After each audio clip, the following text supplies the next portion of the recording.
دا سیاسیان ډایناسورس چې دي، دا سیاسیان اتیان چې دي، دا سیاسیان کړمار چې دي، دا به د ځوان په دې قوت باندې انشاءالله راغورځو. دا په دې موږ 50% ټکټونه به انشاءالله دا ځوانانو ته ورکوو. تاسو قومي اسمبلۍ ته، تاسو به صوبایي اسمبلۍ ته، تاسو به دې ایوانونو ته لیږو. ستاسو کې فخر زمان دی، تاسو کې یاسر شاه دی، تاسو کې جنید خان دی انشاءالله. او څنګه چې د کرکټ په میدانونو کې او د سپورټس په میدانونو کې د پاکستان نوم روښانه کړی دی، د قومي اسمبلۍ، د صوبایي اسمبلۍ او د سند په دې ایوانونو کې به دا ځوان انشاءالله دغسې د پاکستان نوم روښانه کوي. د پاکستان د مسایلو حل صرف او صرف جماعت اسلامی او سراج الحق او جے ایوب ته، باقي سیاسي جماعتونه نه دي. باقي سیاسي جماعتونه تاسو وګورئ ټول کرپشن کوي، ټول کې نفزده خلک دی، ټولو کې آفشور کمپنیو والا دي، ټولو کې آفشور اکاونټونه والا دي. غل د غل محاسبه نشي کولی، ډاکو د ډاکو محاسبه نشي کولی، کرپ د کرپ په ګریوان کې لاس نشي اچولی. دا صرف او صرف هغه خلک کولی شي چې هغه امانتداري دیانتداري. زموږ هسپتالونه دلته دي، زموږ د بچو سکولونه دلته دي، زموږ کورونه دلته دي، زموږ قبرونه دلته دي، زموږ اکاونټونه او زموږ کاروبارونه پاکستان کې دي.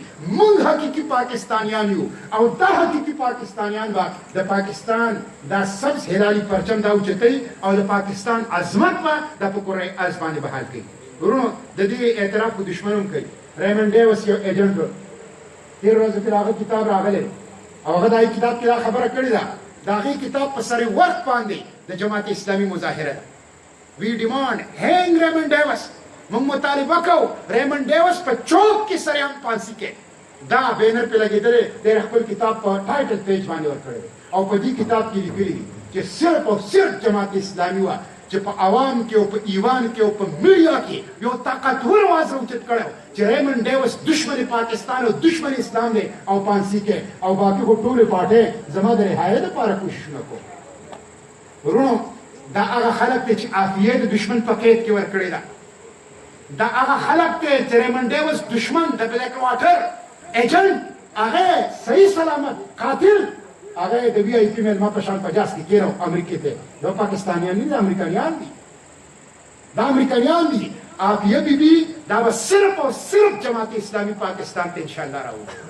ریمن ډیوس او که کلبوشن یادیو دی د دې پانسي صرف او صرف جماعت اسلامي ورکولی شي. یو کلبوشن یادیو دی 2 کاله وشي چې نیولی دی. زه خراج تحسین پیش کوم آرمي چیف ته، که چېرې د آرمي چیف سټینډ نه و، د تیر آرمي چیف او د وسلي آرمي چیف، نو دی دا زموږ سیاسي لیډران دا خو د کلبوشن یادي ورونه دي، سکرونه دي د کلبوشن یادي، دا پاکستاني کلبوشن یادي دي، دا سیاسي کلبوشن یادي دي. دی خو به دا کلبوشن یادي د ریمن ډیوس په شان دا مدیره په جاز کې کېنالی او تحفه به یې ورلېږلې وه. ورونه د پاکستان نظریه، د پاکستان جغرافیه، د پاکستان ترقي، د پاکستان حال، د پاکستان مستقبل صرف او صرف جماعت اسلامي محفوظ کولی شي او جماعت اسلامي دا وطن خپل منزل ته رسولی شي.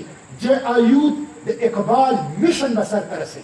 جے ایوب د قائد جنډه اوچته کړې ده، د قائد اعظم جنډه اوچته کړې او د قائد اعظم پاکستان نه به حقیقي ترقی یافته اسلامي فلاحي پاکستان دا به انشاءالله جے ایوب جوړوي.